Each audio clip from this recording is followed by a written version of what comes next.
Hey friends, hey pals, here I am in my e-boy glory. Now my big nerd fucking Halsey merch has turned the fuck up for my birthday. You will never see me in another t-shirt again because they were too expensive. That they will be worn literally all the time and I will never wear anything else, and that's it now. Get used to it. Hi pals, it is me, RE again, RT. This is a video that I decided to make on a whim.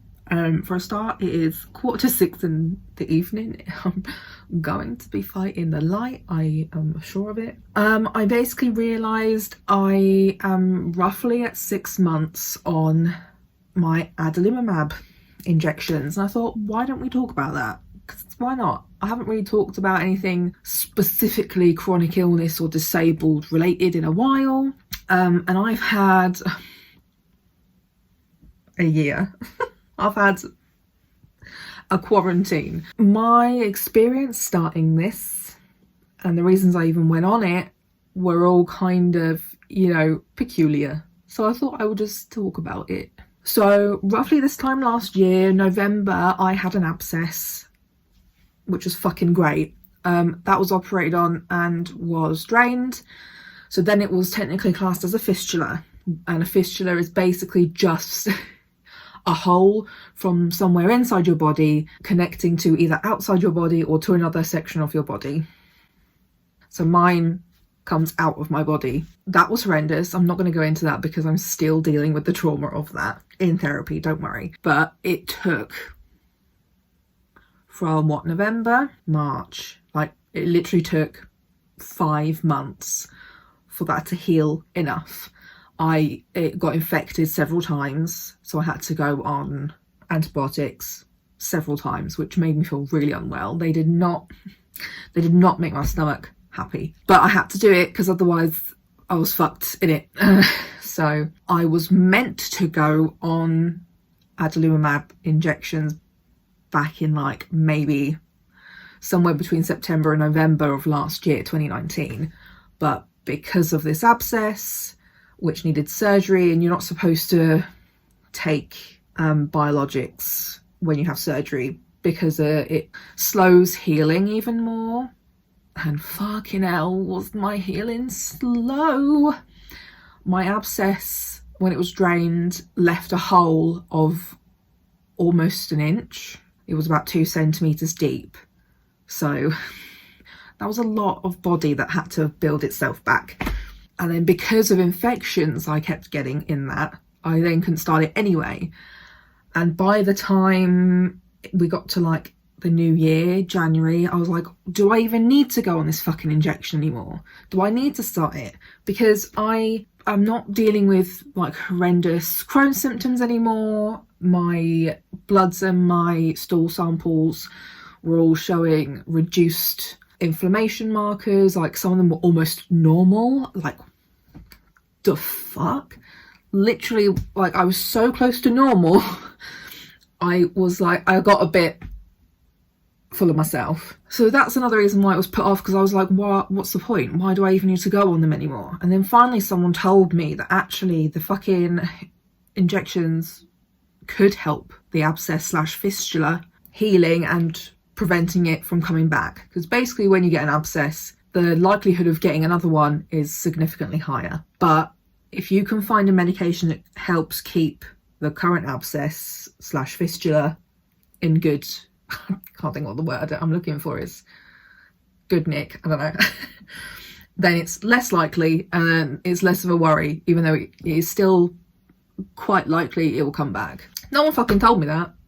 So eventually I was like, you know what, go on then. The fistula had nearly healed up anyway. It had been looked at by a surgeon. He was like, yeah, doing good, we're getting there. I'm not worried. So I had all of these appointments with people right before lockdown in the UK hit. And I was really trying to get these appointments done. because not only were they like Crohn's related stuff that I've been trying to sort out for fucking months, it was also vascular and things like that I had been trying to get diagnosed for years. I'm pretty sure my first injection was very late March or early April of 2020. I talked through before about the logistics of the injections. It's every 2 weeks. There's a loading dose of 4 injections the first time, 2 injections the next time, and then it was just 1 every 2 weeks after that. You know, the usual shit of like, it makes you more likely to get like colds and flus and shit like that, because it suppresses your immune system, and that's basically how they control autoimmune diseases, to suppress your overactive immune system, basically. So I knew all of that, and I was like, sick, cool, fine. I had a quick chat with one of the pharmacists to be like, okay, so pandemic, just wanna confirm again, because my options before were either doing adalimumab injections or infliximab infusions. And if you're new here, I've already had kind of like an anxiety around blood tests, cannulas, anything intravenous, basically anything that goes in my veins.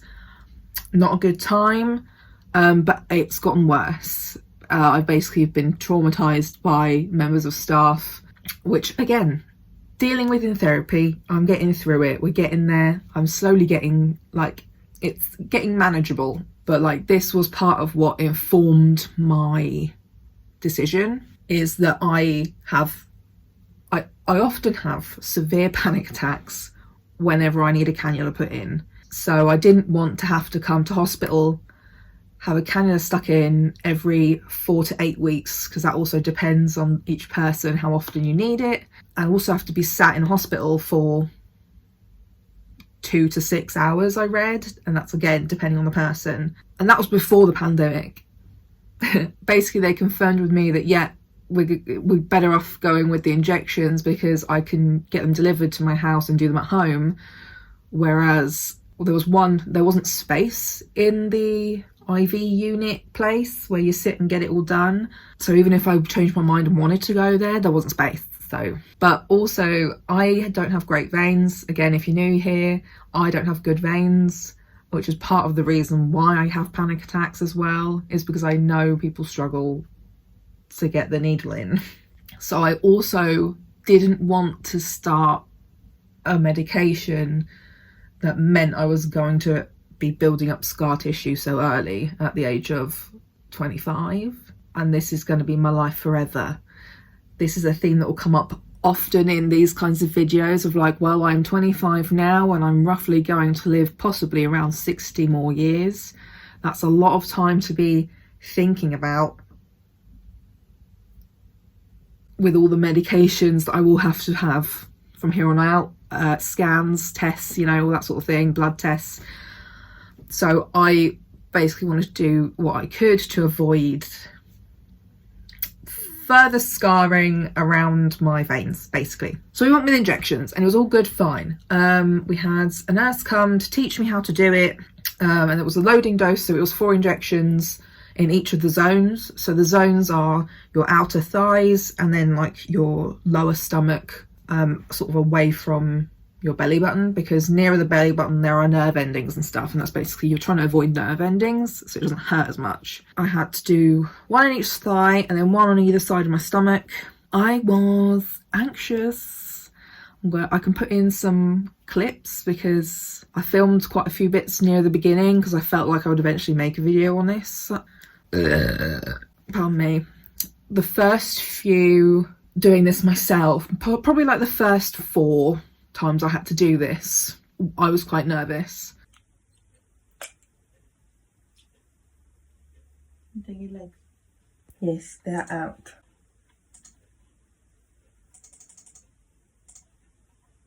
Ooh. Why am I nervous? I've already done this 4 times. Yeah, but it's only been the once. Ow. She would talk me through it We do one of them because you have the ones I have are on like a clicker timer. I'm on Imraldi brand.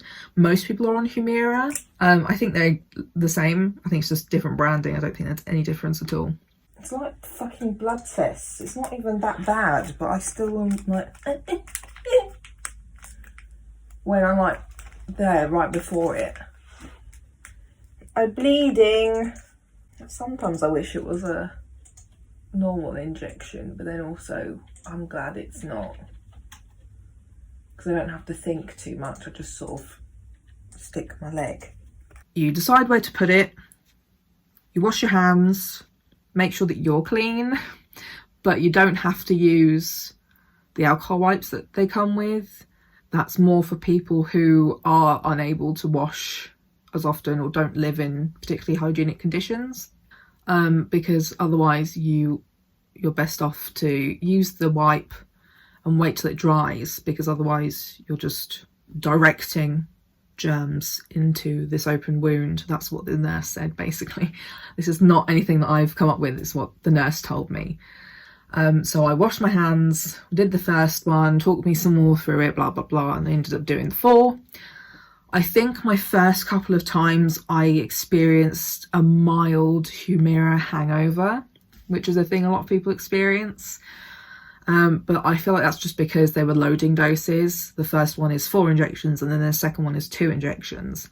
So they're quite there's a higher dose than what you would have from then on. I am quite prone to migraines anyway. So I think I was just having a bad time with my migraines anyway, because after that, I don't experience any kind of negative effects from them, which, thank God, honestly. I also liked that there was more of a flexibility, that they would stay in my home. I can take them out with me. You can buy these little like portable carrier cooling cases if I am going to be somewhere else, whereas with infusions you have to go to the place, stay at the place for several hours, and probably need a lift home, like for some people, because it can make you feel a bit weird and whatever. The fact that I could just do this in my home or do this anywhere, basically, as long as I can wash my hands, I can do the injection anywhere, and it literally takes minutes. So I liked the idea of flexibility with that. I used to be really nervous, like I said, but I'm definitely so much better now. I feel like part of how I got over it, I kind of went with the Pavlovian, I don't know if I said that right, theory, where he basically uses sweet treats to make, I don't know what he used, but basically the idea is it makes someone like you more because they associate you with a sweet treat. After I did my injections, I would have like a nice treat for myself, like chocolate buttons and peanut butter. That's what I would have most of the time. And then it got to a point where I just kind of could do it and I was done and it was fine, and I don't need to give myself a sweet treat afterwards. So psychology life hack for anyone else who's having issues. Like, I don't have any issues with injections, but like you don't normally have to do them to yourself. So it was quite anxiety inducing, the idea of like, I've got to do it. And I had this thing in my head that, oh my God, what if it really hurts and I suddenly flinch away and I've just wasted this really expensive medication? Basically, that's not a thing. Like, it doesn't hurt that much. And even though it does hurt, you know not to flinch away. Like, that was something that really concerned me. I didn't want to fuck it up, but it's good and fine now. I now only inject in my stomach because I'm fat, so I have more fat there.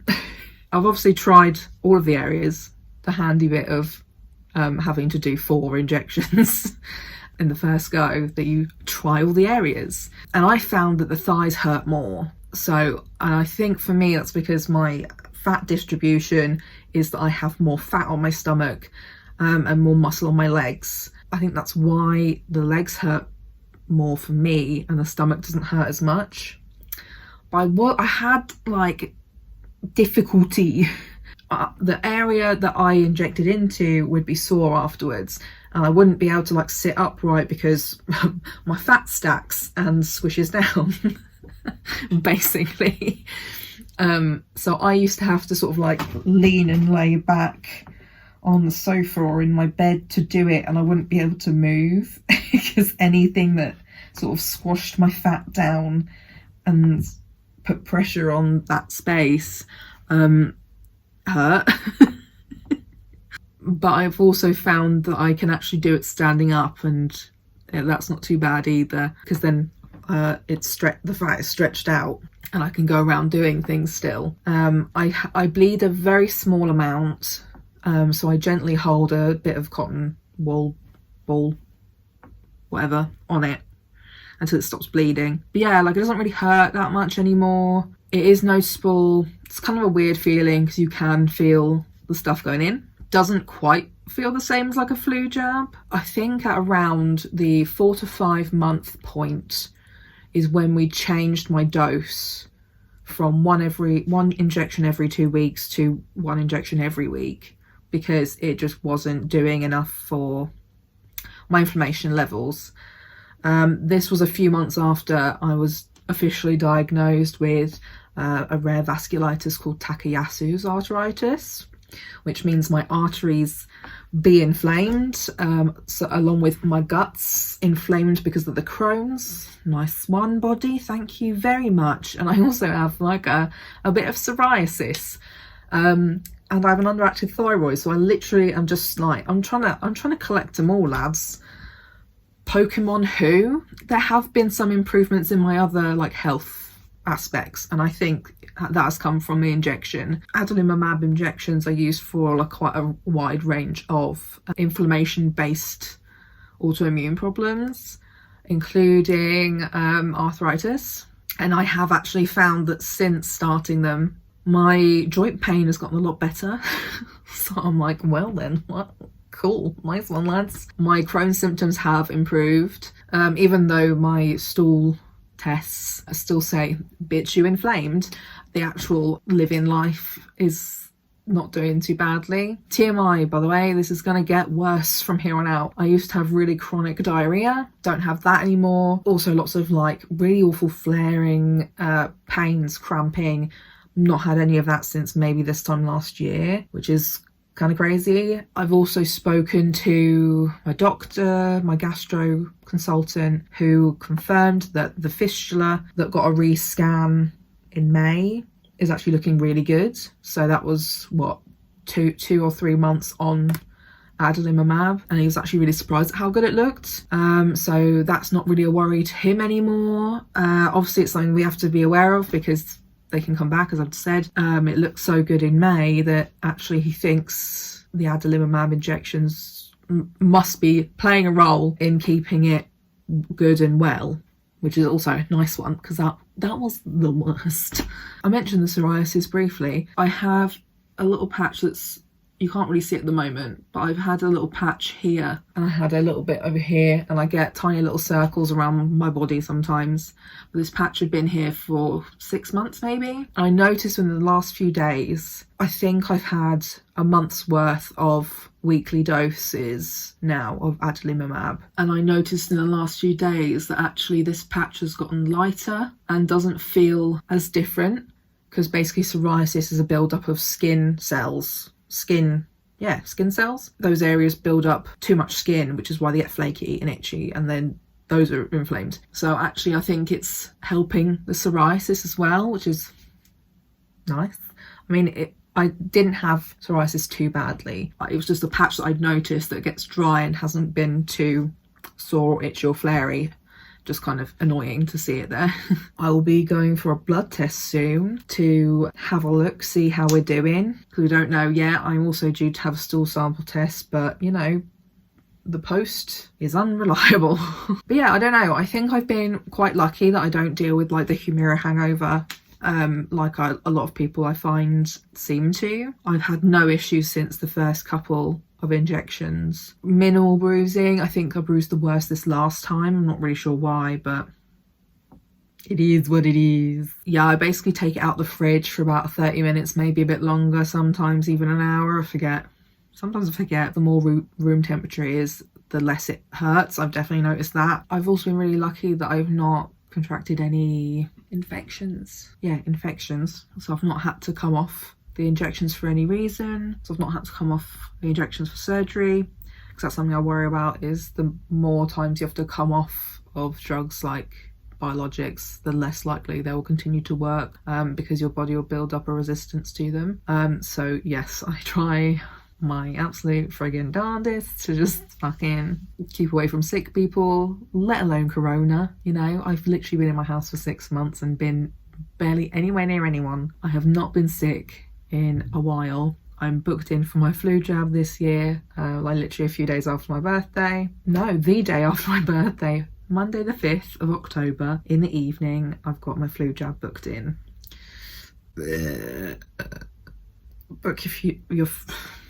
Book your flu jabs, lads. Keep it healthy. I've had no allergic reactions, which is great. You know, I feel like I've been pretty lucky with how the drug has sort of reacted with my body, except from that it's just not done enough yet. So right now we're not really sure. We're just gonna see how it goes. Send you good vibes for me that the weekly injection will work. Because I'm also on fucking steroids still. I would like to come off those. Currently, that's how it is. I'm doing all right. I feel like it's okay. Least of my problems, to be honest. Hopefully it will start helping with overall inflammation levels. Hopefully we'll see the inflammation come down again and stay down even when I come off steroids or try to come off steroids. Yeah, because my gastro said that because it's clearly helping with Crohn's symptoms, he wouldn't want to take me off of it to try something else that we don't know will work at all, just because it's not working enough. They want to exhaust what we have, but not right away, because having Crohn's and takayasus is very rare. Not a lot can be done about either of them on their own. They are very annoying things to have separately. Takayasus is super rare on its own. It's something like 2.5 people per million are diagnosed with this. But having takayasus and Crohn's is even more rare and even harder to deal with. A lot of the medications overlap, luckily. From my research I've done, I've seen infliximab and adalimumab and some of the other mabs have been used for both, just not as often. There are a few other medications we could possibly be trying. I think we're leaning towards infliximab as the next possibility, but I think I want to discuss that with him again and see if maybe it'd be possible to use adalimumab and the tocilizumab together as a next option. If my current injection is working for my Crohn's, I don't really want to come off it and risk everything that I went through last year, because that was bad. It was so bad. I don't want to go through that again. So, I don't know, we'll see. And then I see lots of people go on things like methotrexate and stuff too, but I do not know. I don't know. We're hoping that this weekly dose is enough and is what I need right now, so send your vibes. If anybody sees or knows of or finds any studies, link me, bitch. I want to know. I found a study recently to do with a certain gene mutation and takayasus and this tocilizumab. I will take any and all your links, because we don't know what we're doing. We do not know. We do not know. On the upside, the vascular team are like, we're not going to operate on you, don't worry. And I was like, thank you, bitch. At least someone listened to me. Yeah, also kind of mental, you know, because I've been on that 6 months. We've been in a pandemic for 6 months, actually longer, really. And this is a medication that put me in the high risk category along with steroids as well, because it made my immune system weaker. So that was great, going through this 2020 with an even weaker immune system than I already had to begin with. So wear a mask. Wear a mask! You know, that's been my experience so far. If you have any other questions, anything else that you're interested in knowing about, or if you're thinking about going on it next, you know, leave a comment down below. Also, it's my birthday on the Sunday after this video goes up. So this goes up on a Thursday. The Sunday that comes after that is my birthday. I will be 26 and we are still in a pandemic. So send me some fucking happy birthdays, alright? Because this is fucking horrible. I hate it here. I hate it here. I hate it here. But at least I've managed to finish before the sun actually fully sets. So there we go. Thank you. Leave a like and subscribe for more of this gay, disabled mess.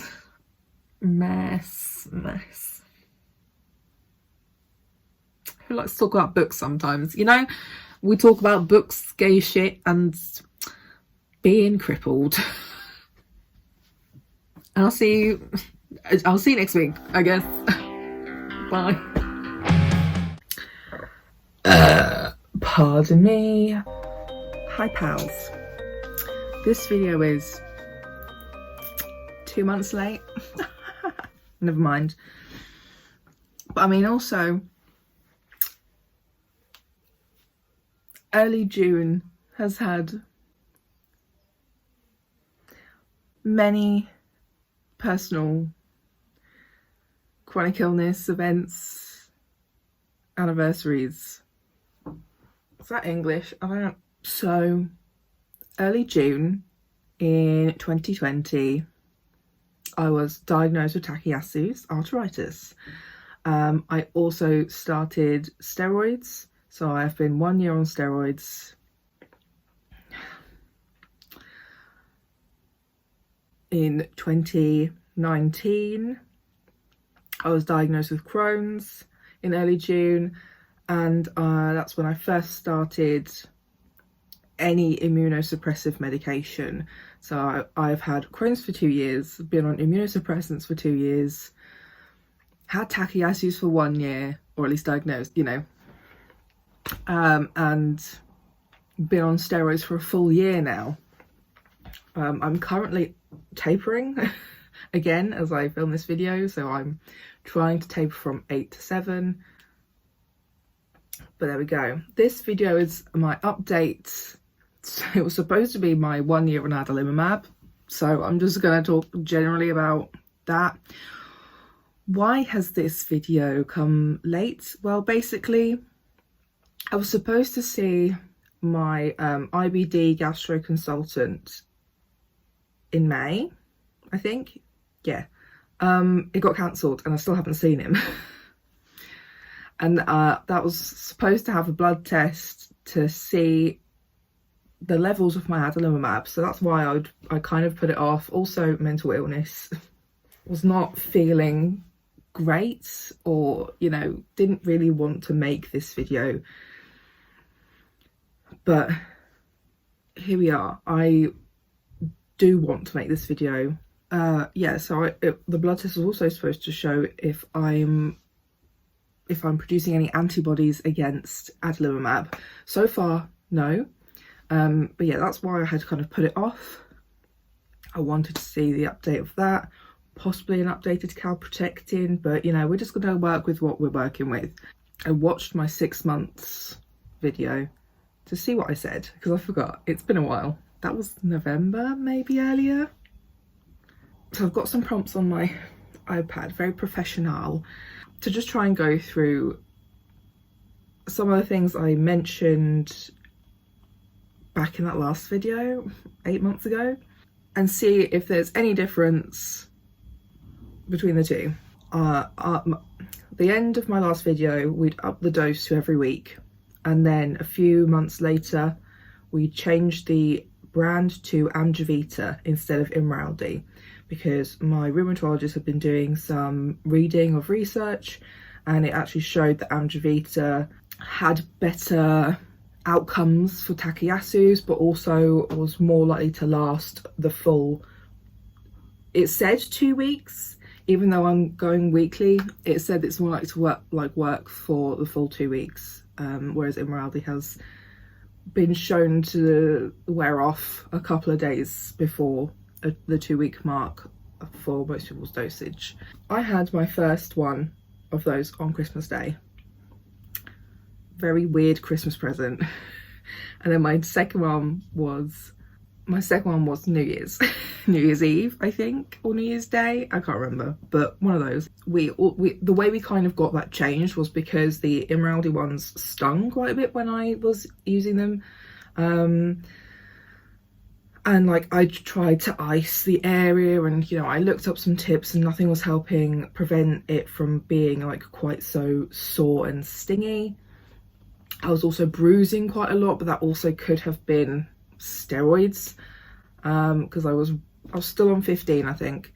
So we got kind of the agreement to change it based on that, because that's something that happens quite often, is that if it is too painful, they do get things changed around. So we got it changed to amgevita, which is a different pen mechanism, and yeah, it's basically painless, which was crazy. Like the Emirati was fine, I could deal with it, you know. It's just once every week I jab myself, you know. So if it wasn't going to be changed, I was going to just carry on, it's fine. But when I did change to the amgevita, it was literally like a shock of my fucking life. It was absolutely painless. So that has made injections easier for a start, because there's no like mental barrier of like, this is gonna hurt. I still only do my stomach for the injections, because I did do my thigh once because I had some bruising that kind of lasted a while, and it hurt my leg more still. So that's the same as the last video of it hurts my legs more than it hurts my stomach, and that's likely because of the fat distribution for me. But yeah, they're so much easier to do now. I literally can just like, I take the injection out the fridge earlier in the day, so I leave it to sort of like get warmer. I kind of do this more because it's been winter. So it's been just generally colder, and it will take longer for the injection to sort of like warm up to a better temperature. I don't know. I have been using the alcohol wipes just because I've had some like personal issues of getting into the shower. Or like I do the injection the day before I actually want to have a shower, so I use the alcohol wipes now more often. I'll wait until it's dry, because same as the last video, if you inject whilst the alcohol is still like wet on your skin, you will just shoot a load of like bacteria into this open wound. So I do that, but it's so much easier now than it was. I also got plasters. Bougie. I got plasters with my amgevita. I was like, wow. So yeah, I actually have plasters to put on now, because I like to put a plaster on, because the little pinprick wound for me, kind of, there's a little bit of the adalimumab that comes out, and sometimes a little bit of blood. So I will use the cotton balls for like the most part, but then I'll put a plaster over it to sort of like shield it, because I was finding that if I didn't have a plaster on, like my clothes would catch. Like it's weird to explain, but it was just sort of sore. So the plasters help that, but I have had some really weird bruising that has shaped into the plaster I've put on myself. But I have kind of gotten the hang of preventing bruising now, which is great. I don't really bruise anymore. Sometimes I actually forget what side I injected myself on in the last week, so I'm pretty sure I've injected on the same side 2 weeks in a row, because there's no mark anymore. Sometimes there is, don't get me wrong, but like a lot of the time you don't see it. So that's one of the really good things with the amgevita. It's amazing. I don't feel any different. There are still no side effects really. I just kind of feel a bit groggy and tired, but I also take it around the time when I normally would feel groggy and tired anyway, so that could just be me naturally. I've also had both of my COVID vaccinations. I had no side effects, like at all, none. Literally the most I had was the actual injection site being a bit red and raised, a little bit itchy. I had no side effects whatsoever for either of them. I know a lot of people had the first one and were like, oh, that's fine, I'm okay, and then the second one really hit them. None. Then my fistula was one of the main reasons why I went on to adalimumab. I had a very small blip like soon after my last video where it kind of inflamed a little bit. I think I had a week or two of antibiotics, but we managed to work it so that I still took my adalimumab injections every week because I was feeling fine generally. And it was literally just that the fistula site was kind of sore and inflamed. I wasn't feeling unwell in any way, except from because of the antibiotics, because they make me feel dodgy and my stomach don't like them. So I would take the antibiotics for the week and be done on a Friday. I would move my injection that's normally on a Friday to the Saturday, and then did that again basically. I still take my injection on Friday, but yeah, you can basically move your injection either side of your injection day. So yeah, we did a little bit of shuffling around with that, so I didn't miss any injections. Besides that, I had a repeat MRI as well on that area. The MRI did show some inflammation. I should be seeing the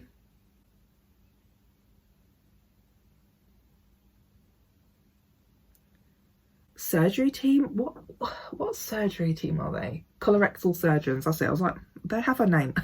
But I heard about that in January and it is June. I have not even had an appointment letter, so I don't know if they actually are going to see me. But since then it's been fine, so maybe we're just good, you know. Yeah, it's been fine since then. We just changed a few things, like because of the steroids I was just having TMI poop talk. I was having problems going to the toilet basically because I'd been on steroids for like 7 months. So I started taking like laxative drinks. They give you sachets. So yeah, I still take those sometimes, but they're not a regular everyday sort of thing. It's just that some days it just do not do the do. But yeah, that's that on the Crohn's basically. I felt the same. I sometimes get some stomach pain and cramping, but like very mild. Like sometimes I'll get a hot water bottle. That's it. I'm gonna quickly talk about the psoriasis. Like, I think you can vaguely see the patch here. I think as I'm coming off the steroids is helping it disappear, but it basically just stayed the same. It was just this little patch here. Sometimes it moved around my body and sometimes it was on this side of my neck, but it was just, it never got irritated. It was just sort of slightly different colour and texture skin. It never became like actively inflamed, which is good because I used to have eczema and it was horrendous. So that's that on that. As for my takayasus, my April blood tests actually came back normal. So we think the combination of meds I'm on is doing something. That's been while tapering steroids too. So we think, you know, the Adalimumab Amgevita brand is doing well. I also am still on Mercaptopurine 25 milligrams or whatever, milli something or other. That has not changed and will not be checked up on, I don't think. And yeah, we're tapering steroids very slowly, but my CRP and ESR were normal, which was kind of insane. So we will see. I do kind of feel a bit crappy whenever I have to taper. Sometimes I get pains around my like chest and neck, sometimes in my arms. But I feel like a lot of those could just be fibro pains, being like, hey, remember me? So I'm not really too worried unless it's like extremely painful. And I'm on like what, day 4 of tapering this month, so we'll see.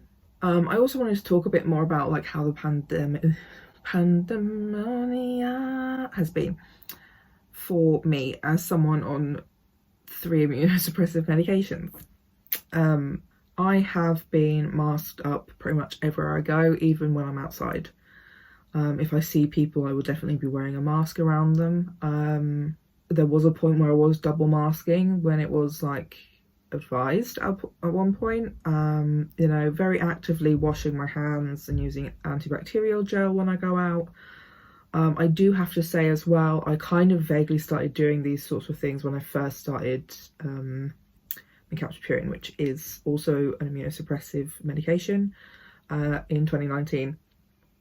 And I have not been mortal sick in 2 years. I say mortal sick because it's common people sick, like the flu or like sore throats or the common cold, you know. I have not had anything like that in 2 years. And that's literally just been from washing my hands more or using antibacterial gel, being more mindful of where I put my hands and touching my face and things like that when I've been out. And then obviously the wearing masks in this last sort of year. So, you know, if that says anything, wash your hands. Disgusting. And yeah, I will be continuing to do that. Basically, this is pretty common practice for immunocompromised people. I didn't necessarily wear masks much or at all before the pandemonium because it fogs up my glasses, but you know, I've just put up with it in this last like year and a bit, or I've worn my contact lenses. But I also know lots of immunocompromised people before the pandemoniums used to wear masks as well. So I'm hoping that these kinds of practices will be more normalised and will be, you know, adopted by more people, and especially non-chronically ill people. And maybe we'll stop looking at people weirdly as well, because like I definitely remember the couple of times I tried to wear a mask before, like on the train to London, and people looked at me weird. I didn't like it, so that's kind of why I didn't do it again. So what does the future look like?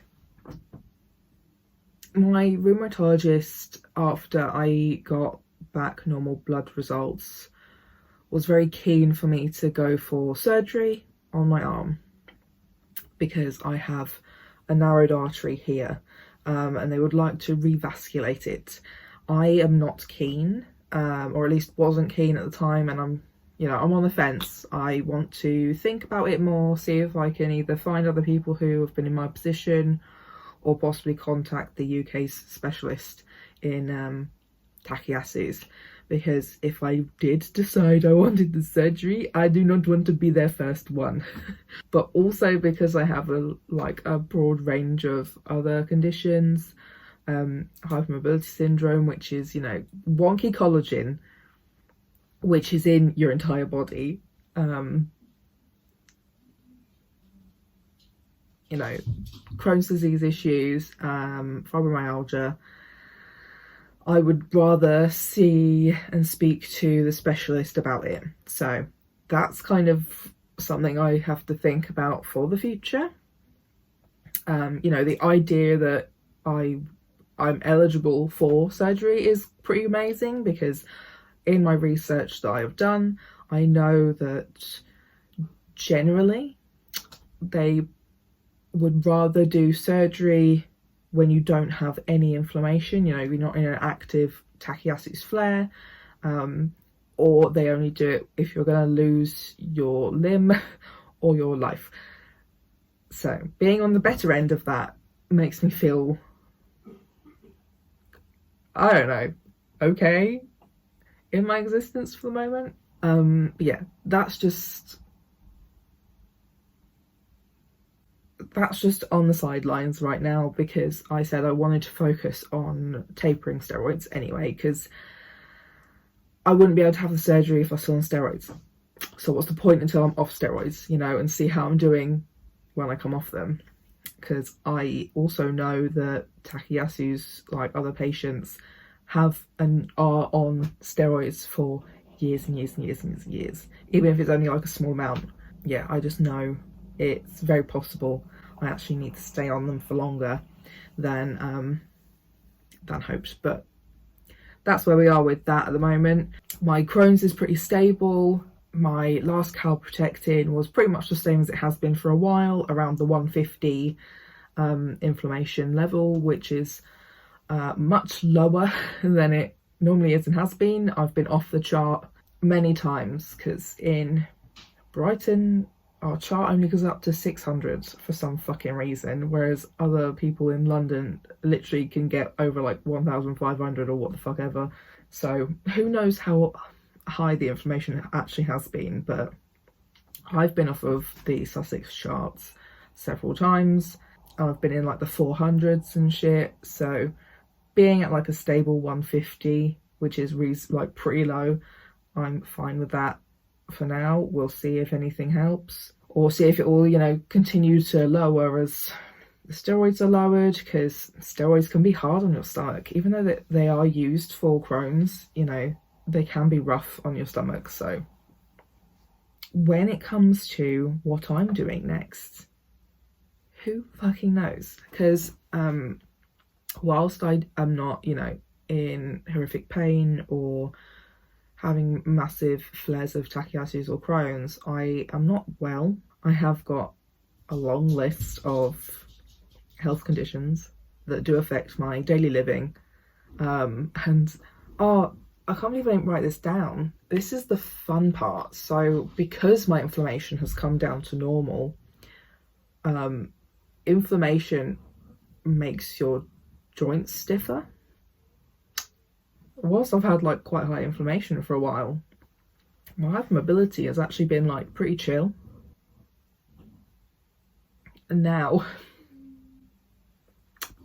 because it's been coming down and is now down, my hypermobility syndrome has come back. I'm back, I'm better than ever. So I'm now dealing with more hypermobile problems. So my hand joints hurt so much because they bend in weird, disgusting ways, you know, and that's just by trying to use things. So my hands hurt more. I've definitely slipped my rib a few times. My knees knock back a lot. My hips have been quite painful if I sit in the same position for too long. I feel like my hips could be like doing a thing. My shoulders have been janky, you know, like just all of my joints have started to like actively be the worst again. So I'm hopefully seeing the occupational therapist for, I don't know, ring splints, like more of these, and see what else they can offer to assist me whilst I'm not doing so well. But also I am seeing a physio again, but this will be a hypermobile informed physio. So an update on this hypermobile informed physio that I'm supposed to have been seeing. She doesn't work at the fucking hospital anymore. So I either have to just see someone else or not go. So we are going to go. We're going to see the senior physio of the department later in June 2021. So we will see. I don't have much hopes when it comes to hypermobility syndrome because nobody, everyone's fucking stupid. I have no hopes, but I have maybe 5% of hope that they could maybe give me some exercise recommendations when it comes to trying to help revasculate my arm. and help encourage the production of collateral veins. But that's that on that. Fuck me. Because that's what I said to my rheumatologist. I was like, I've seen physios, they don't know what to do with me, they just actually injure me further. So hopefully I'll be seeing both of them sometime this year, but who knows. But yeah, my future is like, who knows. I have started the process of trying to find out more details about traveling, but also like, I don't know, vaguely living abroad for like a short period of time, because I would like to return to university and do a master's in creative writing, complete like a manuscript or something like that. Ideally I would like to go to Cork, which is in the Republic of Ireland, so it's not technically the UK. And bitch, that do be fucking some shit up. So I get my injections free on the NHS because of luck. But basically, because I have an underactive thyroid, all of my meds since then have been free on the NHS, and that includes my Adalimumab injections. If they were not on the NHS, they're like £600, like over £600 per injection, and I have one every week. And I did the maths. That's like over £35,000 a year. And that's just my injections. I'm on many other medications. Just the injections would cost more than the university course and living there. I need to find out more details in regards to travel and staying abroad, and the logistics and the rules about it, to see if it's possible to go to Cork for a year or two, even though like it's not a permanent address, and I will be coming back home semi-regularly. It might disqualify me from my medications being free, but also might fuck up my PIP, my benefits, so we love that. So that's where we're at the moment. Because I am slowly coming to like a kind of stable position, I'm looking into these sorts of things to find out what will be possible to do. If that's not possible, then I think I may go back to my last university, because they do have a master's I like there, especially if it's still run by some of the lecturers I know, because they were very accommodating for my learning needs and my chronic illnesses at the time, and they were not as bad as they are now. I'm not like other girls. So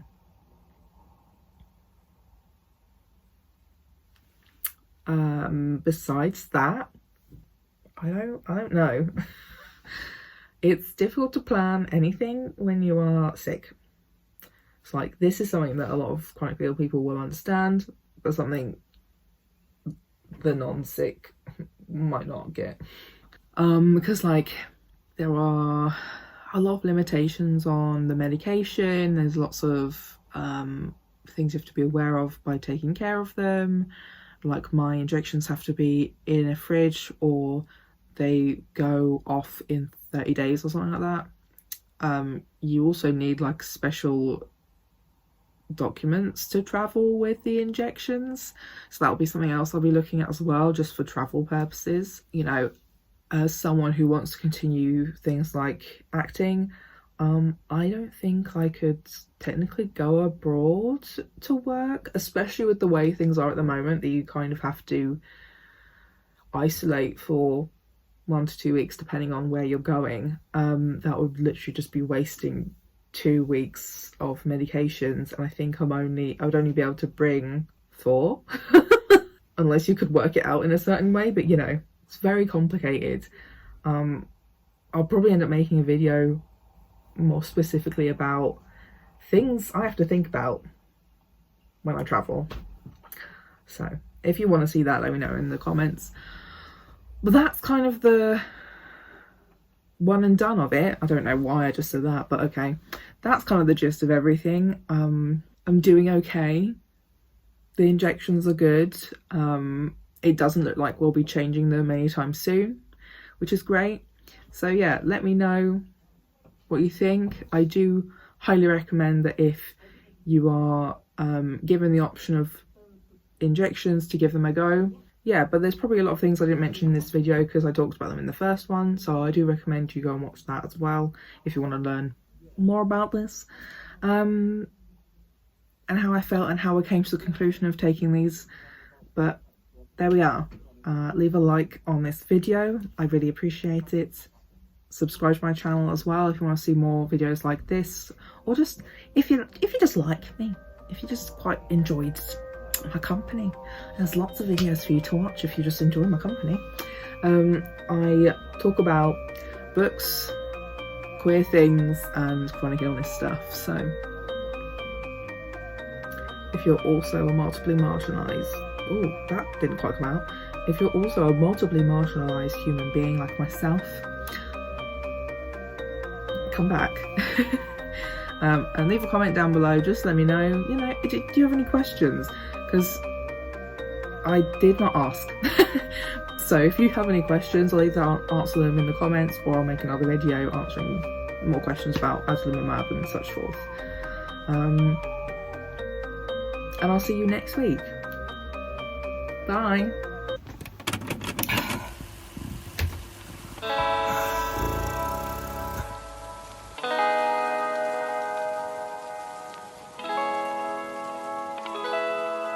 Hi friends, different setup today, but I'm not gonna lie to you, I feel like poo. I feel like poo. So I have felt out of whack for a while. What do you mean you're always out of whack? But like especially bad recently. My fatigue has been the worst, not the worst, but pretty bad. And my widespread pain has been shit to deal with, basically. And it's making my sleep bad too, so that makes all of it worse. I had my regular blood test this week, and that includes some like vitamins, you know, like some B-vits, B12, D-vits, iron and folates and all that fucking shit, you know, to see if any of those might be why I am particularly tired at the moment. But I feel like it could also just be related to coming down on steroids, either like because you become dependent on them the longer you're on them, and I've been on them for over a year now, so coming off them can be hell. The actual like tapering process has gotten a lot easier since I have basically elongated it to 2 weeks worth of like up and downing the dose and shit, so that my body can like take it without going into shock mode. What was the other thing I was gonna say? Oh, and because of tapering and coming off and lowering my dose, the more I feel my fibro symptoms again, and that is like the widespread pain and possibly this fatigue. So who really knows, we'll see soon-ish. But also I just kind of had like a bad time after my Adalimumab injection on Friday, so I wanted to just talk about, because I have talked about my Adalimumab, the 6 months and like 14 months updates like of how I'm doing generally, but I can't remember what specifically I've specified about how I take them and why I take them on this day or this time, blah blah blah. So I wanted to go into that with you this week whilst I'm feeling kind of poo. So I'm filming this the day after I had my Adalimumab this week. For the most part, I was told to just drink loads and loads of water day before, day of injection, by other people in the IBD community. So that's what I do. I drink a lot of water generally anyway, but I try to make sure I drink loads, like more than 2 litres. I'm kind of like a probably around 2 litres a day person anyway, so I try to really make sure I'm definitely drinking that much. Like Thursday and Friday of the week is always like constantly going to the fucking toilet because I drink so much water, or like liquids generally, and a bit less of like coffee and stuff. So I feel like that might have been why I feel kind of extra poo this week, is that maybe I didn't get enough water in before. I've been struggling recently with remembering to drink water if I'm sat downstairs in the living room, because the side is like behind me, basically like where my side is right now is like literally behind me. So because I don't have any like visual prompts of like, hey, you have a drink and you need to have a drink, or like you haven't had a drink in a while, I kind of forget if I'm doing things. So I feel like that might have been why this time around was a bit extra shitty. I also just kind of always have done mine on a Friday.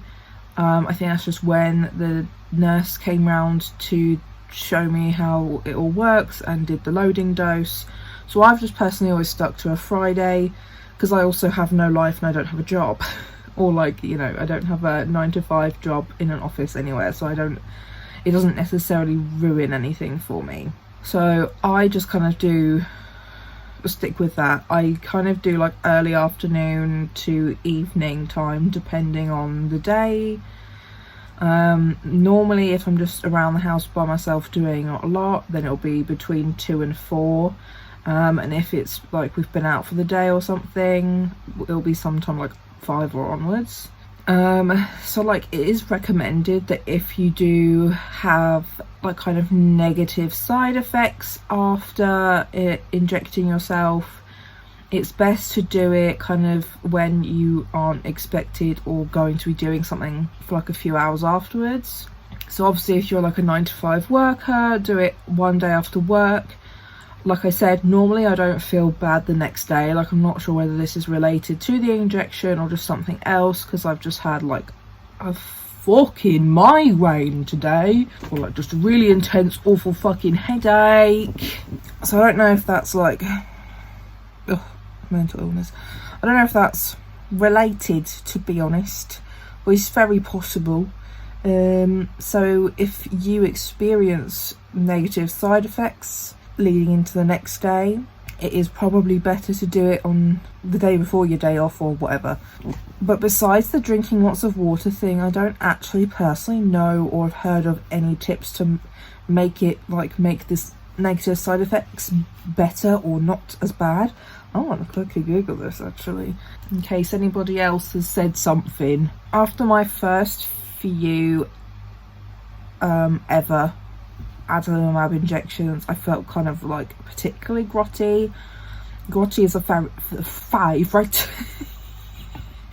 Grotty is a favourite word of mine at the moment. I keep saying it because it is just such a mood. I feel grotty. What was I saying? I got distracted by grotty. Yeah, I felt bad after the first 2 because they're both kind of loading doses when you have Crohn's. So your first one is 4 injections and your second one is 2, and I've not really felt as bad as I did this week, like since, basically. Yeah, loads of people say it feels like a hangover. I mean, I wouldn't necessarily say it feels like a hangover. Yeah, I felt achy, like my full body aches had kind of just like amped up quite a bit, and like I feel the same today, that my full body aches are just like a bit worse. Wow, this article is written by an IBDer who doesn't suffer with fatigue and brain fog. Wow, what the fuck is that like? Fuck off. Fuck off. This article just didn't even have any helpful advice. We love that for us. That was a really pointless article, thank you. I've also not picked up a single fucking cold. I had a slight infection in my fistula, briefly. That's so helpful.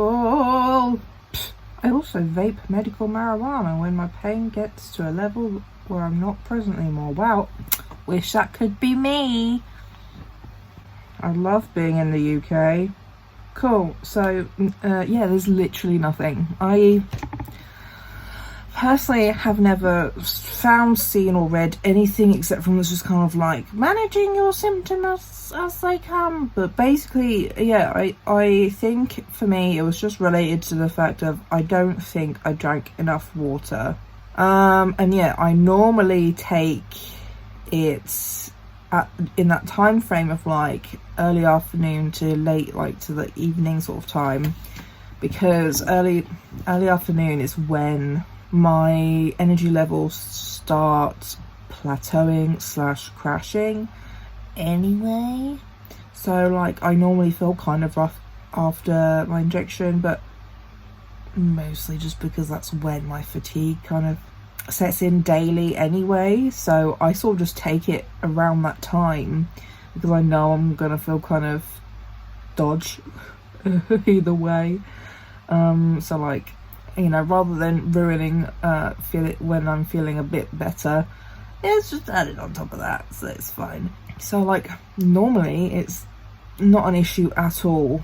It doesn't affect my sleep. I don't really get the hangover feeling. I just kind of feel fatigued, achy, and like light sensitive. But I'm quite a light sensitive person anyway. So I think it probably just exacerbates my natural light sensitivity. So I tend to go and like hide in my room like I am right now, but with the blinds down instead, and like watch or listen to some videos. I felt like I had more to say, but I've kind of forgotten what it is. There's also just something about being vertical.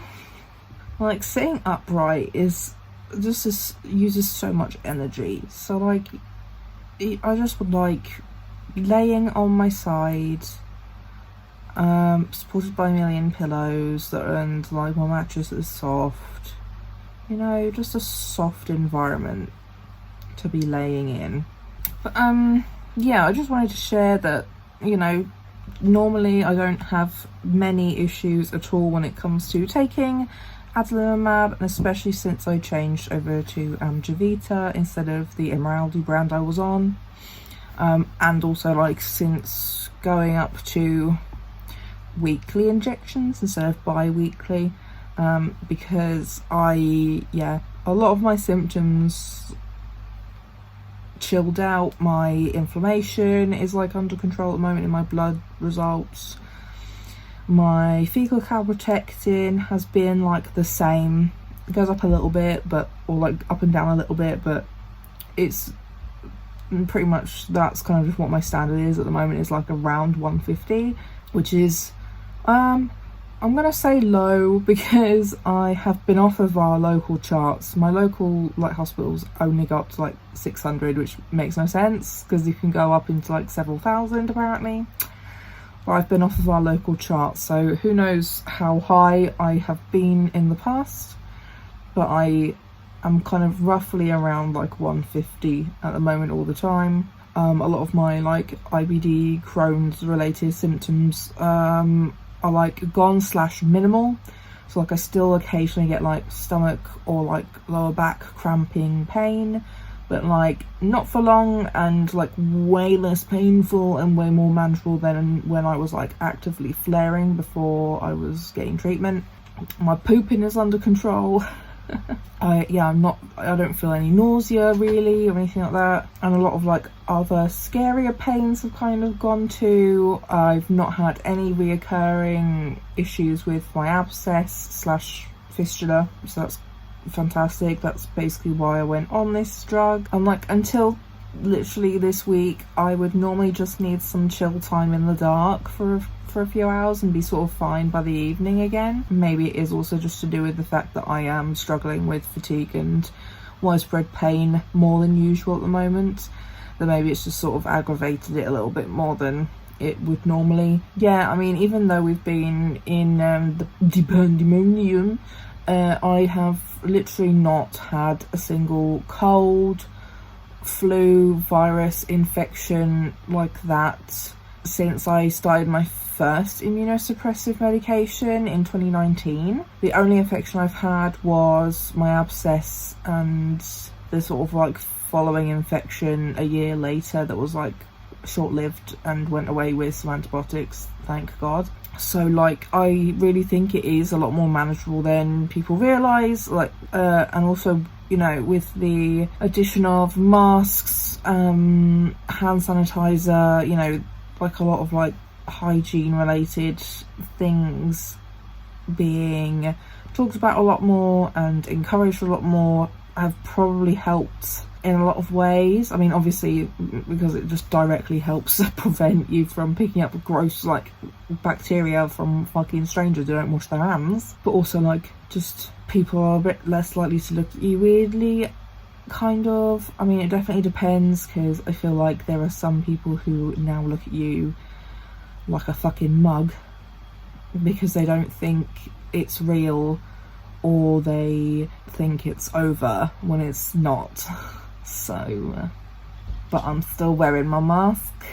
I will fight you if you come near me. End of story.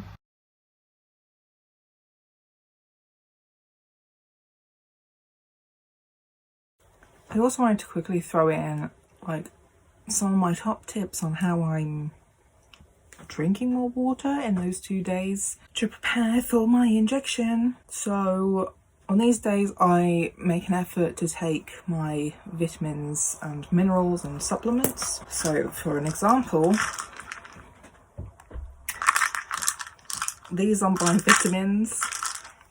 There's quite a big mixture in here. There's magnesium, calcium, iron, like omega fats, B vitamins, D vitamins, C vitamins, and turmeric tablets. Yeah, so because there's quite a lot in there, that helps me drink like maybe 500 milliliters or something like that. My other tip is kind of what I've already mentioned, but bringing a water bottle around with me so it can kind of literally be anywhere. Like I said before, that if I don't see it, then I don't have any visual prompts to remind me to drink water. If it's in a bottle with a cap, I can literally lay it in front of me or sit it next to me, and I will at least have that kind of prompting that it's there to drink. Yeah, and also like generally, if you can, keep it in view for this reason. When I get really tired of drinking a lot of plain water, I then sort of rotate onto squash flavorings. I mean, some people put fruit in their water for flavoring. You can do that too. I just kind of stick to squash because I tend to drink a lot of water. It's a little bit easier to just throw in some squash. And then my sort of like last tip is know the measurement of the glass, bottle, whatever cup you're using, because then you can kind of keep track of like what sort of threshold is it that makes you go to the toilet more often, but also helps with the after effects of adalimumab injections. So I've got a bottle that's a litre that I often use. I have a 500 milliliter glass I use quite often as well, you know, things like that. And also like pretty basic tip, check your pee. First thing in the morning I'm always very dehydrated, but like with these 2 days of the week where I drink a lot of water, it does become a lot like so clear. So that's when I know that I've definitely had enough to drink that day. So those are just my quick tips on how to drink more water on these days of the week. Try to avoid caffeine. It's dehydrating, or like maybe limit how much you drink. I tend to only have maybe 1 cup of coffee on the day of my injection as well. That's it. Thanks for coming to my top tips. You know, I just wanted to share with you how I feel this week, how I normally feel and get on with my injections. I normally make videos when I'm ready for them, so I kind of just wanted to make something that was a little bit more like, hey, this is how I feel right now. I am tired, my brain do not work, and I do not have the same manic energy that I normally have in videos. So yeah, thanks. Leave a like, subscribe to my channel, check out my other videos. I have loads on chronic illness stuff.